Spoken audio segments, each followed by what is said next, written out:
Something highly anomalous is going on in Egypt. So let's talk about it. Get in here. This is Jack with Cosmic Road. I talk about UFOs and the paranormal. Please hit like and subscribe and let me know what you think in the comments below. Yeah, multiple channels like Funny Old World and others have talked about incredible experiences in going to Egypt, and really interesting things happen. Is it UFO related? Is it spiritual? Is it both? What is going on? Well, let's dive into it a little bit. Here is Jay Anderson talking about an interesting experience that he had.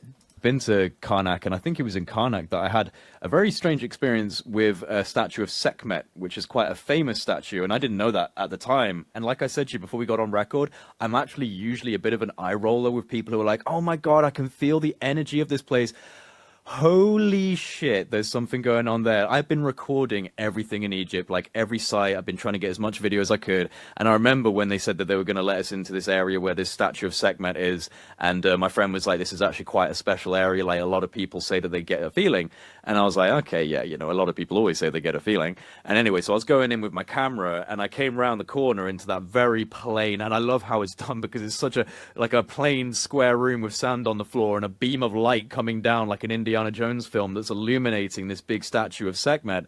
But literally, the moment I came around the corner with my camera and turned it onto the statue, my arm just fell down. Like, literally, my arm just fell down, and I just was staring at this statue, and it felt like the statue was locked onto me. I actually did start to get this very strange inertial feeling of almost being pulled towards it, and my like vision kind of narrowed and focused just on the statue. And it was only when my friend was like, hey dude, we're leaving now, and grabbed me by the shoulder, I was like, whoa, hang on a second. I was in a trance. And then the people next to me reported the same thing and said, did you get a feeling like it was locking onto you? And I was getting goosebumps from that, because that was the first time in my life that I'd ever truly felt the energy of something like so many people claim. Now, isn't that interesting? And what's really intriguing about this is that Sekhmet is an aspect of Hathor, or Hathor can take on the aspect of Sekhmet. Why is that interesting? Well, of course, Hathor is one identity of the lady from the Chris Bledsoe story. This being that is still interacting with humanity today, and people are having these crazy experiences in the temple of Hathor and Sekhmet still today. Here's Funny Old World talking about a similar experience. Anyway, just went inside. We went in a small group. It's completely dark inside apart from the little bit of light that shines on Sekhmet. I'm not particularly sensitive to energies and things like that, but I walked in the room and I saw her, this Sekhmet, and the first time in my entire life I felt the hairs on my legs prick up. I've always felt the hairs on my arms prick up, like that's normal. It went down my spine and my leg hairs stood on end when I saw her. Like, that was crazy. I can only imagine what it would have been like thousands of years ago when this whole site was properly being activated, all of the energy. The location of Karnak is quite special. You'll see later on that the trees here don't grow up, they grow along the ground. There's something weird going on with the energy, whether it's on a ley line, probably is. The ancients knew what they were doing. But that was probably the most intense, like, that was the most intense, like, esoteric experience I've ever had in an ancient site. Most intense experience she's ever had in an ancient site, and she is not alone. Aubrey Marcus has talked about going to Egypt with Matthias DeStefano. I love Matthias DeStefano, an amazing guy, capable of amazing things.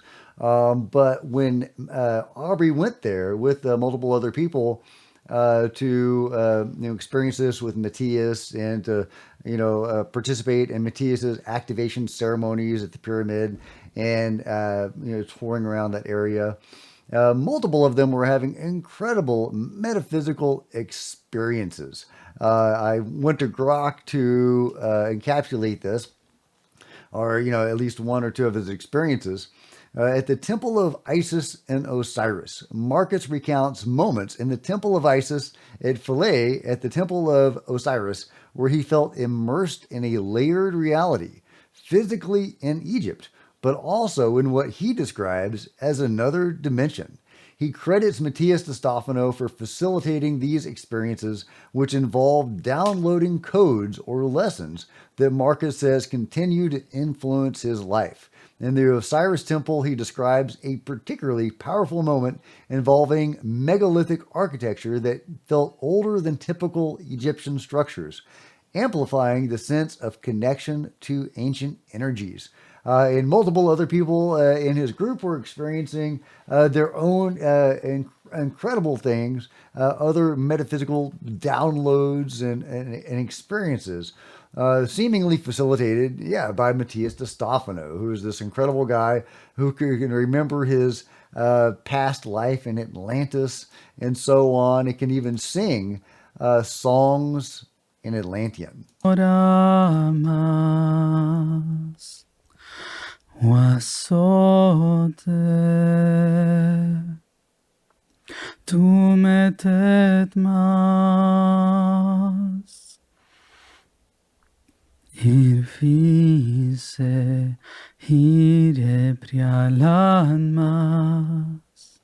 Beautiful songs, and I highly recommend going and checking out this full podcasting and listening to Matthias' songs and learning about Atlantis and about their experiences and about his own summoning rain and so forth in Egypt. Incredible stuff. But what is going on in Egypt? What is still active today? Whitley Strieber is talking about some of this. Let's hear what Whitley has to say. And he was partnering with Crystal Kelly. Crystal Kelly, who is a contact specialist, was recently in Egypt and communicated in some way with the pyramid and with this machine, I guess, this presence. I was in Egypt in November and December of 2022. I was guided there by the Pleiadians. When I was in the King's Chamber of the Great Pyramid at Khufu, it was very clear that it was a communication device or an energy device. And I think it's one and the same, because that energy, it points directly to the star cluster of the Pleiades, and that's no coincidence. That energy, when you're in those chambers, if you direct that energy towards the center of the room, it just naturally goes up and out into the cosmos, where you can connect with these beings. What is going on in Egypt? Why are people continuing to have interactions with energies, entities, receiving downloads and so on from various locations in Egypt? Whether it's the pyramid, whether it's the Temple of Osiris, whether it's the Temple of Sekhmet. What is going on there? Did the ancient Egyptians build something that is still active today? There's still some sort of contact or some sort of modality going on still today. Are individual entities still present, like Sekhmet or Hathor or the Lady? Is she still a presence in Egypt? Did they create the pyramid as some sort of energy device and it's still functioning on some level, or you can access some parts of that are still functioning?